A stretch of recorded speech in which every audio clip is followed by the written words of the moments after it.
expected conditions here in Indian River County to deteriorate around 2 o'clock. We're starting to see that. We're getting reports back of South County and the south portions of Indian River County where there's some very heavy rain right now. I see a lot of our media folks are already dressed and ready for that. They've probably already been rained on today. You need to really be prepared. If you haven't moved across that bridge yet and you intend to, now is the time.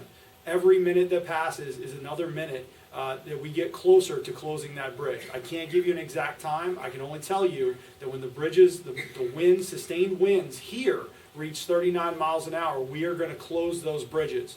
So if you're considering making that move across the bridge, you've got to make it happen now. You've got limited time to get the shelters, limited time to get to where you're going. If you're still out on the roadway, it's going to start being very dangerous very quick here. We're going to start to experience tropical storm force winds in the very near future, and now is not the time to be out on the roadway. We just received information that they closed the Vero Beach Airport at 1 o'clock. The tower is closed, the runway is closed, they're not accepting any more traffic over there, and we're very concerned that people are still on the move. If you're out there, now is the time to get where you're going and be there for the rest of the night. Thank you. Any questions? Yeah, you mentioned the bridge. I mean, do you have like a specific time when you think that you would be closing the bridge? It's going to be later this afternoon. I can't tell you exactly when.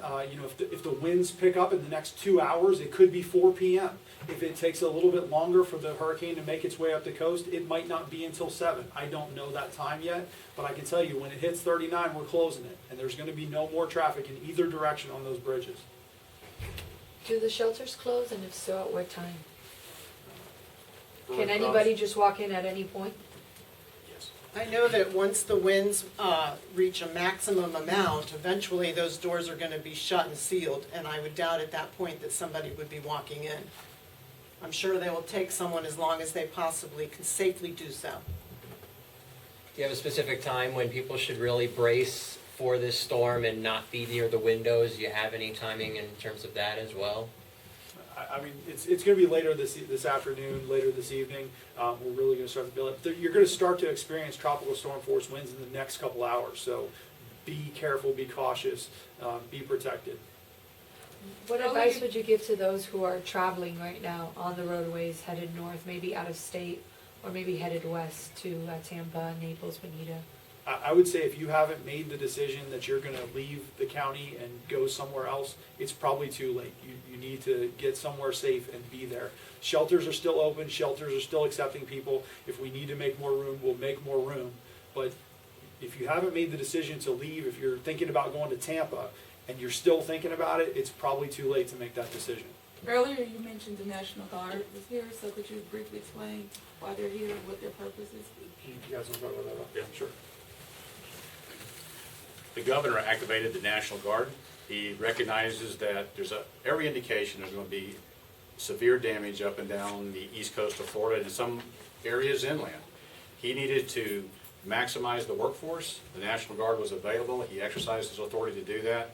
He's ready to dispatch the National Guard to that area that's impacted the worst with the greatest force multiplier to take care of those immediate needs. He is working through the State Emergency Operations Center. We are in constant contact with the State Emergency Operations Center, and so we're sharing information, and that's part of the job of the state government is to support local efforts. How many members of the National Guard are here on standby in our county? I know the two that are in the EOC, and I'm sorry I don't know their field sources, but after this conference I can have one of them come visit with you. Any other questions?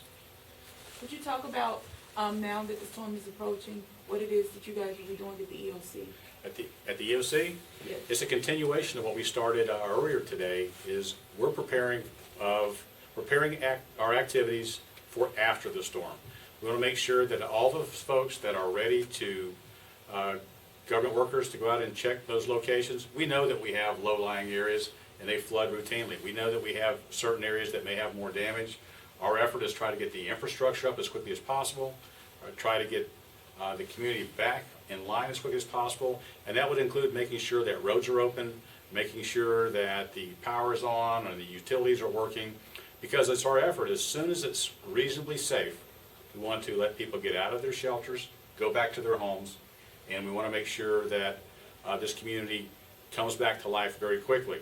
But before we turn people away out of a shelter, we want to make sure that where they're going is reasonably safe. It doesn't make any sense to discharge somebody from a shelter and then 30 minutes later re-intake them because the area they were going to wasn't safe. So they have to be patient with us, and all the government forces, law enforcement will be out, fire rescue will be out, public works, utilities, those folks will be out.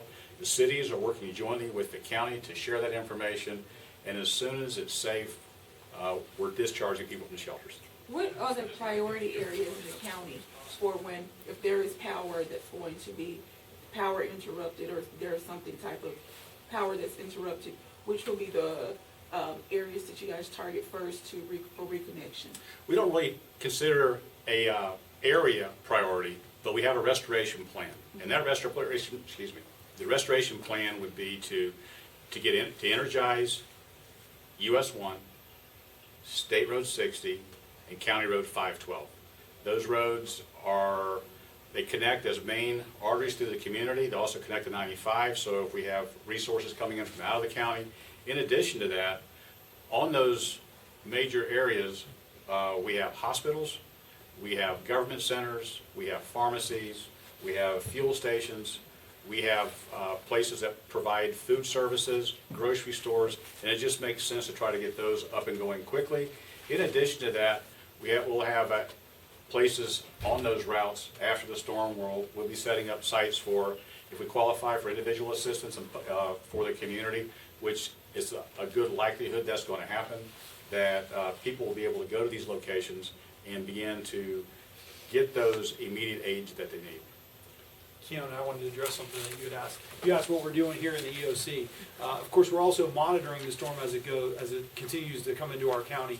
And one of the things that I've focused on is getting information back from those patrol deputies that are out on scene. So if you follow our Facebook page, whether it's the EOC page or the Indian River County Sheriff's Office page, you'll see updated photos from the beach, from our folks that are out on patrol, and I'm continuing to receive those in. We know people are curious. We know that the media is curious. You want to get those photos, but we want everybody to be safe. We don't want folks riding over to the beach just to see what's happening. You could get stuck over there. We don't want folks riding around just to see what the hurricane is like. We do have folks out there on patrol. I'm trying to get as many photos and pictures and videos and things back that I can. And when I get those in, I will publish those out on our social media so you can see what's going on. Everybody's curious. We want to know what's happening. We'll get that out to you as soon as we can, okay? Can you tell us what kind of emergency situations first responders would respond to in the middle of a hurricane? There will come a time where emergency responders can't respond. The wind speeds will be so great, it'll be unsafe, it'll just tip their vehicles over. And so we have a plan, and it's not uniform.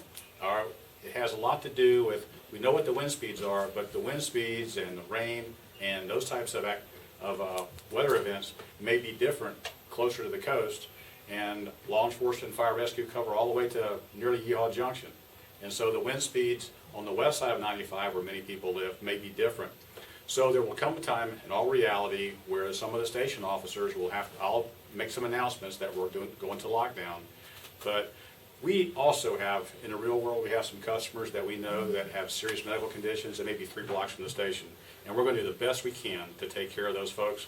I know in the years past, we've had people have had some significant medical emergencies in the middle of the storm, and I think that our law enforcement and fire rescue folks have done some heroic things in the past to try to do the best they can for this community, but there will come a time where we can't do that. Thank you all. We don't have an updated for the next conference, but I will send out, as soon as we plan the next conference, I'll send it out to you in your email. Okay? Thank you. Thanks for your time. Thank you. Thank you.